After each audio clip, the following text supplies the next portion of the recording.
আমার বসে থাকার সময় নেই। আমাদের বাড়ি ঘরে আগুন দিচ্ছে, ওদের বাড়ি ঘরে আগুন কমপ্লিট করে দিচ্ছে। ওদের ব্যবসা প্রতিষ্ঠান কি এসব থেকে বাদ করে আজকে তাদের একটাই কাজ, সব জায়গায় বসে থাকবে আর খালি আগুন দেবে। পালিয়ে গিয়েও থেমে নেই পতিত স্বৈরাচার শেখ হাসিনার ষড়যন্ত্র। দিল্লিতে বসেই পরিস্থিতি ঘোলাটে করার অপচেষ্টা করছে। সম্প্রতি ভারতে বসে বিভিন্ন প্ল্যাটফর্ম ব্যবহার করে বক্তব্য দিচ্ছেন আওয়ামী লীগ সভানেত্রী। পিনাকি দাদা গতকালকে তিনি একটা ফেসবুকে স্ট্যাটাস দিয়েছেন, একটা বার্তা দিয়েছেন। কোনটা? যে প্রিয় দেশবাসী, পাকশালীরা মানে আওয়ামী লীগেরা আমার পরিবারের সদস্যদের ব্যক্তিগত তথ্য প্রকাশ করে দৃশ্যত আমার পরিবারের উপর চাপ সৃষ্টি করা এবং আমার বগুড়ার বাড়িতে হামলা করে বাংলাদেশে একটি অরাজক অবস্থা সৃষ্টির পায়তারা করছে। হাসিনার কয়েকটা কুলাঙ্গার অনলাইনে মিটিং করেছে ডাক্তার পিনাকি ভট্টাচার্যকে হত্যা করার জন্য। আপনাদের কাছে আমার জানতে চাওয়া, ডাক্তার পিনাকি ভট্টাচার্যের একটা পশম, একটা চুল উপরে হোক আর নিচে হোক, মাঝখানে হোক, যেখানে হোক, শরীরের ছিঁড়ার মতো ক্ষমতা হাসিনার কুলাঙ্গাদের আছে কি নাই বলে। বিপদে বন্ধুর পরিচয় হলেও সেই পরিচয় এবার অস্বীকার করছে ভারত। হাসিনা প্রসঙ্গে ভোল বদলাতে শুরু করেছে ভারতীয় গণমাধ্যম। বাংলাদেশের বিরুদ্ধে গুজব প্রচার বন্ধ করে হঠাৎ করেই বস্তুনিষ্ঠ সংবাদ প্রচার শুরু করেছে কোনো সংবাদ মাধ্যম। এদিকে ভারতে শেখ হাসিনার বিরুদ্ধে ভারতের গণমাধ্যমই এবার দাবি করেছে তিনি বাংলাদেশকে অরাজকতার দিকে ঠেলে দিতে নতুন করে ষড়যন্ত্র করছেন সেখানে থাকা 50 থেকে 60 জন রাজনীতিকের মাধ্যমে। দেশ থেকে পালিয়ে লন্ডনেও সুবিধা করতে পারছে না আওয়ামী লীগ নেতা কর্মীরা।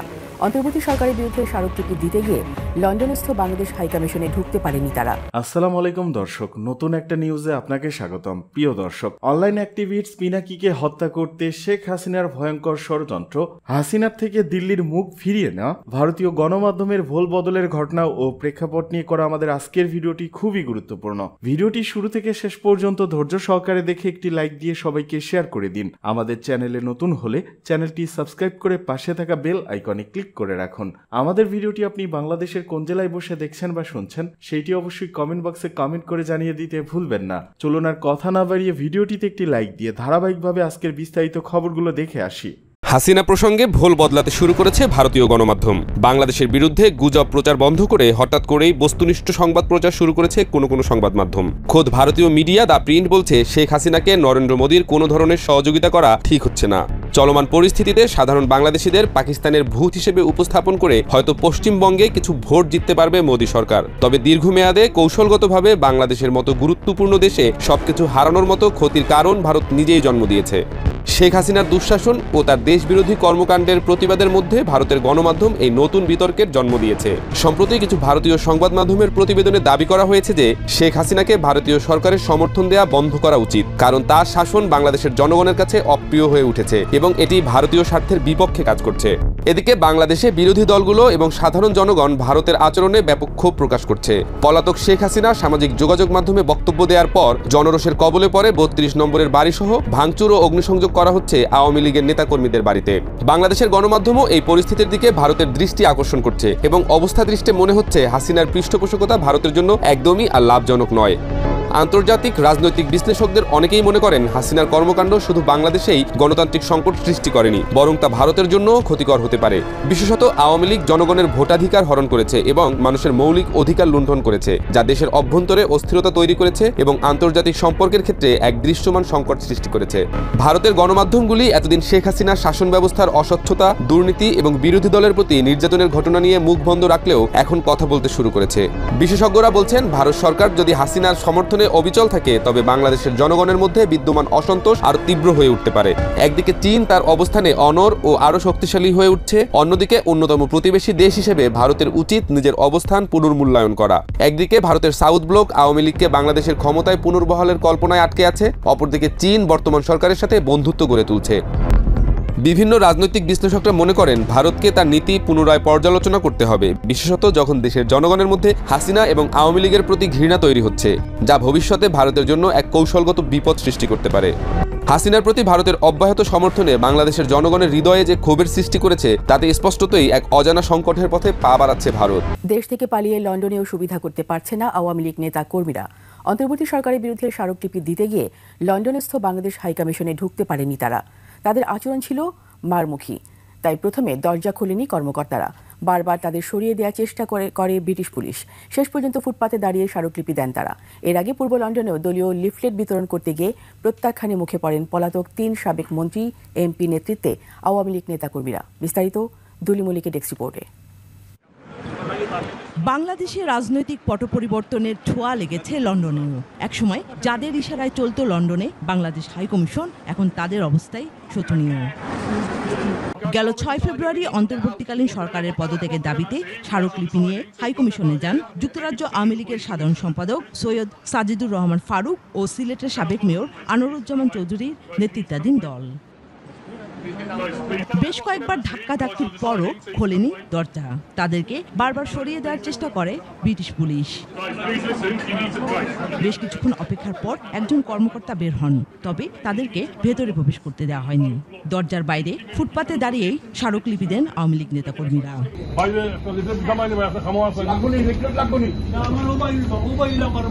এর আগে পূর্ব লন্ডনে বাংলাদেশি অধ্যুষিত এলাকায় গিয়েও সুবিধা করতে পারেনি আওয়ামী লীগ নেতাকর্মীরা। পলাতক 3 সাবেক মন্ত্রী আব্দুর রহমান, খালিদ মাহমুদ চৌধুরী ও শফিকুর রহমান চৌধুরীর নেতৃত্বে লিফলেট বিতরণ করতে গেলে বাংলাদেশিরা তাদের প্রত্যাখ্যান করে। এক পর্যায়ে নিজেরা নিজেদের মধ্যে লিফলেট বিতরণ ও ফটো সেশন করে কর্মসূচি শেষ করেন। পিনাকি দাদা গতকালকে তিনি একটা ফেসবুকে স্ট্যাটাস দিয়েছেন, একটা বার্তা দিয়েছেন। কোনটা? যে প্রিয় দেশবাসী, বাকশালীরা মানে আওয়ামী লীগেরা আমার পরিবারের সদস্যদের ব্যক্তিগত তথ্য প্রকাশ করে দৃশ্যত আমার পরিবারের উপর চাপ সৃষ্টি করার এবং আমার বগুড়ার বাড়িতে হামলা করে বাংলাদেশে একটি অরাজক অবস্থা সৃষ্টির পায়তারা করছে। যেহেতু পিনাকির নির্দেশে বা তার বক্তব্যের মধ্যে এতগুলা মানুষের বাড়িঘর ক্ষতিগ্রস্ত হয়েছে, সো পিনাকিদা আশঙ্কা করছেন যে তার বাড়িঘরের উপর দিয়া বা তার পরিবারের উপর দিয়া, পরিবার বলতে তার বাবা নেই, মাও নেই সম্ভবত, তিনি তার বউ বাচ্চা সহ আছেন ফ্রান্সে, বাট আত্মীয় স্বজন যারা আছে বাড়িতে আশেপাশে, তো তাদের নিয়ে তিনি আসলে শঙ্কা করছেন। তিনি বলছেন যে তাদের উপর যে কোনো সময় একটা বড় ধরনের ঘটনা ঘটতে পারে, তো সেই ঘটনা ঘটলে কি করতে হবে। তিনি বলছেন আমার পরিবার আমার প্রিয়, কিন্তু দেশের মানুষ প্রিয়তর, মানে পরিবারের চেয়েও দেশের মানুষ, দেশের জনগণ আরো প্রিয়, তিনি এটাই বুঝতে চাইছেন।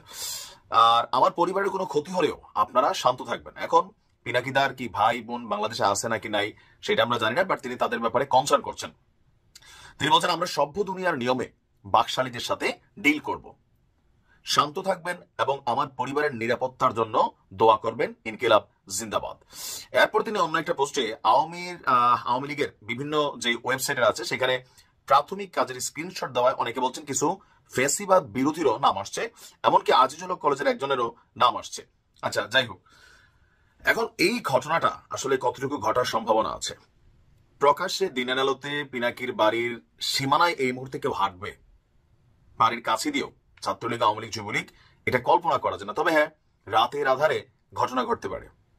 আর আমার নিশ্চিত ধারণা যে বগুড়ার যারা লোকাল বৈষম্য বিরোধী নেতারা আছেন, জাতীয় নাগরিক কমিটির টিম আছেন, বা আইন শৃঙ্খলা বাহিনী পুলিশ আছেন, গোয়েন্দারা আছেন, প্রত্যেকেই তার বাড়ির নিরাপত্তা নিশ্চিতে কোথাও না কোথাও অবশ্যই কাজ করছে।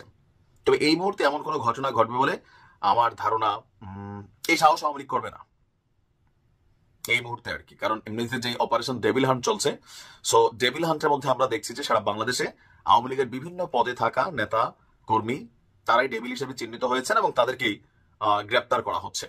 সো এই গ্রেপ্তার ধরপাকড়ের মধ্যে পিনাকিদার বাড়িতে আক্রমণ করবে এটা আমার মনে হয় না। আবার এখানে দেখেন বাংলাদেশে কি মাঝে মাঝে যে আওয়ামী লীগ আক্রমণ করবার একটা নিশ্চিত অবস্থান তৈরি হয়ে আছে, এটার অ্যাডভান্টেজ আবার অন্য কোনো থার্ড পার্টিও নিতে পারে।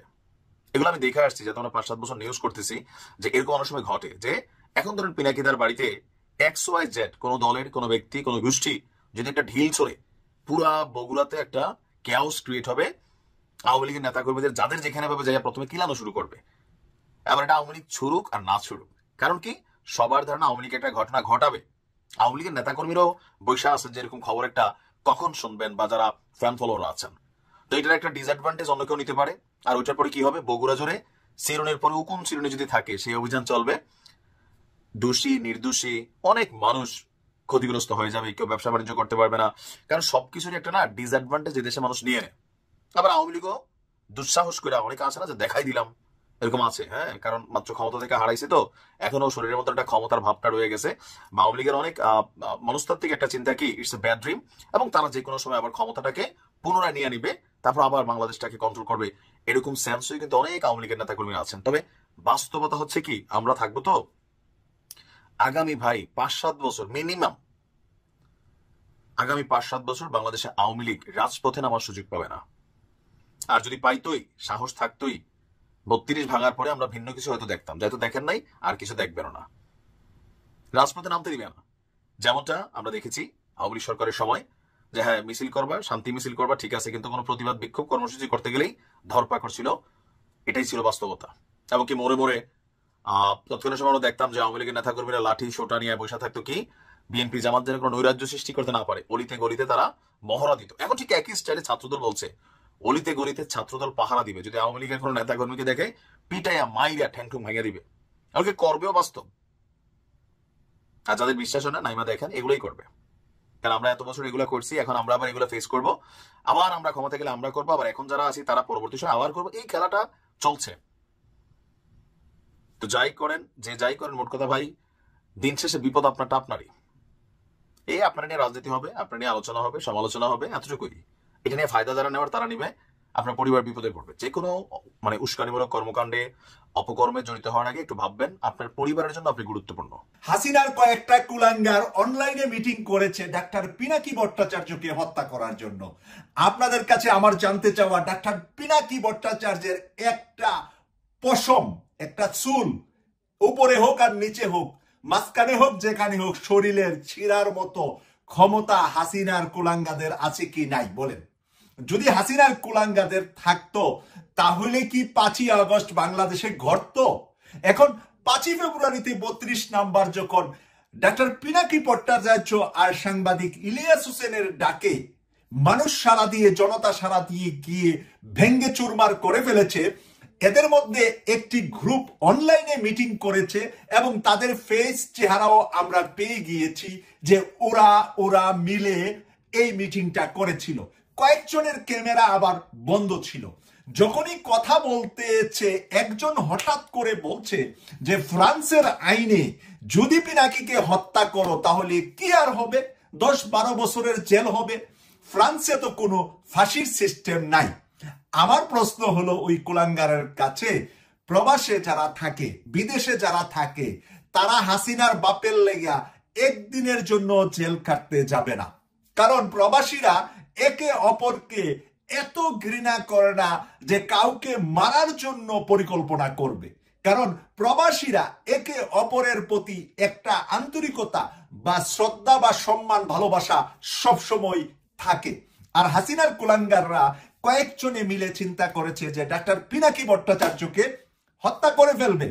এরই মাঝে যখন কথাটা বলেছে মিটিংয়ে, সাথে সাথে দেখছি কয়েকজনের ক্যামেরা বন্ধ করে ফেলেছে। মানে ভয় পেয়ে গেছে তাৎক্ষণিকভাবে যে যদি আমার চেহারা দেখে ফেলে তাহলে ফ্রান্সের সরকার হোক বা অন্য কোনো সরকার হোক, আমরা কিন্তু এরই মাঝে তাদের স্ক্রিনশট নিয়ে ফেলেছি। আমাদের কাছে কয়েকজনের ফটো আছে। আর যারা শুরু থেকে মিটিংয়ে ফেস খুলে নাই, ক্যামেরা ওপেন করে নাই, তাদের আমরা ফেস নিতে পারি নাই, কিন্তু নামের লিস্ট কিন্তু সবার চলে আসছে। এখন এই কুলাঙ্গাদেরকে শাস্তির আওতায় আনার জন্য এটা যথেষ্ট প্রমাণ হিসাবে ডাক্তার পিনাকি ভট্টাচার্যের হাতে চলে এসেছে।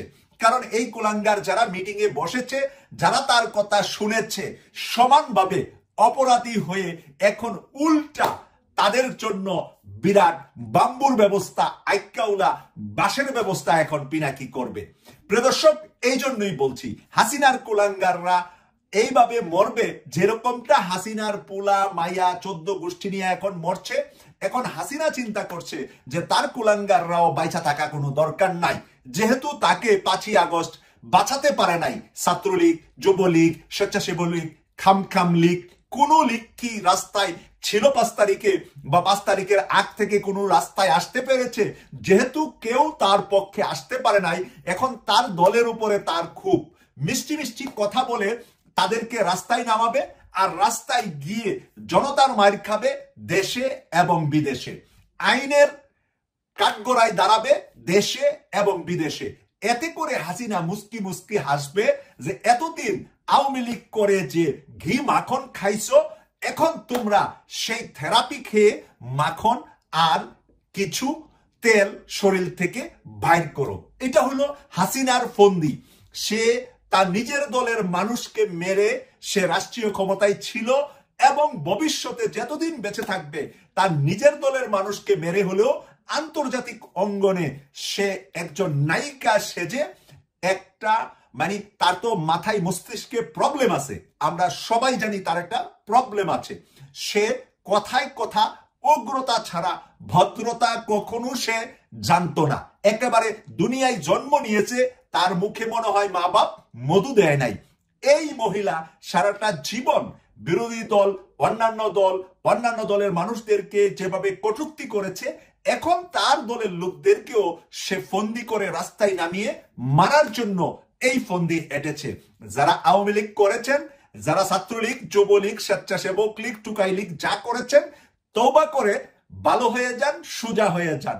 ভালো হতে কিন্তু পয়সা লাগে না, আমরা কিন্তু আছি, আপনাদেরকে কিন্তু ছাড়বো না। ইনকিলাব জিন্দাবাদ। অক্টোবরের মধ্যে হাসিনা ও আওয়ামী লীগের শীর্ষ নেতাদের বিরুদ্ধে মামলার রায়। অক্টোবরের মধ্যে জুলাই হত্যাকাণ্ডে 3 থেকে 4টি মামলার রায় পাওয়া যাবে বলে জানিয়েছেন আইন বিচার ও সংসদ বিষয়ক উপদেষ্টা আসিফ নজরুল। আজ মঙ্গলবার সচিবালয়ে এক প্রেস ব্রিফিংয়ে উপদেষ্টা এ কথা বলেন। আন্তর্জাতিক অপরাধ ট্রাইব্যুনাল গঠনের পর জুলাই গণহত্যার 300টি অভিযোগ গঠন করা হয়েছে বলেও জানিয়েছেন তিনি। আইন উপদেষ্টা বলেন, বিভিন্ন অপরাধে প্রসিকিউশন অফিস 16টি মামলা দায়ের করেছে। চলতি মাসে 4টি মামলার তদন্ত কাজ শেষ হবে। এরপর যাচাই বাছাই শেষে আনুষ্ঠানিক বিচার কাজ শুরু হবে। 3 সপ্তাহ সময় লাগবে। সাক্ষ্য গ্রহণ শেষে বিচার কাজ শুরু হবে ঈদের পর। আগামী অক্টোবরের মধ্যে 3 থেকে 4টি মামলার আনুষ্ঠানিক রায় হবে জানিয়ে আসিফ নজরুল বলেন, এদের মধ্যে শেখ হাসিনা সহ শীর্ষস্থানীয় আওয়ামী লীগ নেতা এবং শীর্ষস্থানীয় পুলিশ কর্মকর্তারা রয়েছেন। সাধারণ কোর্টের রায় দেরি হলেও আন্তর্জাতিক অপরাধ ট্রাইব্যুনালে বিচার দ্রুত হয়ে যায়। সাইবার সিকিউরিটি অ্যাক্টের অধীনে মামলাগুলো প্রত্যাহার করা হচ্ছে বলে জানিয়েছেন আইন উপদেষ্টা। তিনি বলেন, এই অ্যাক্টে 396টি মামলা বিচারাধীন ছিল, এর মধ্যে 332টি মামলা প্রত্যাহার হয়েছে। 61টি মামলার প্রত্যাহারের চূড়ান্ত সিদ্ধান্ত হয়েছে। এদিকে বিদেশে পলাতক আওয়ামী লীগ নেতাদের অনেকেই অর্থ সংকটে। জ্যেষ্ঠ নেতার বরাতে জানালেন জুলকারনাইন, ছাত্র জনতার অভ্যুত্থানের পর বিদেশে পালিয়ে যাওয়া আওয়ামী লীগ নেতাদের বড় একটি অংশ অর্থ সংকটে রয়েছেন। দলটির জ্যেষ্ঠ নেতার বরাত দিয়ে তথ্য জানিয়েছেন আল জাজিরার অনুসন্ধানী সাংবাদিক জুলকারনাইন স্যার। সোমবার দিবাগত রাত 2টা 20 মিনিটের দিকে নিজের ভেরিফাইড ফেসবুক অ্যাকাউন্টে দেয়া স্ট্যাটাসে এ তথ্য জানান তিনি।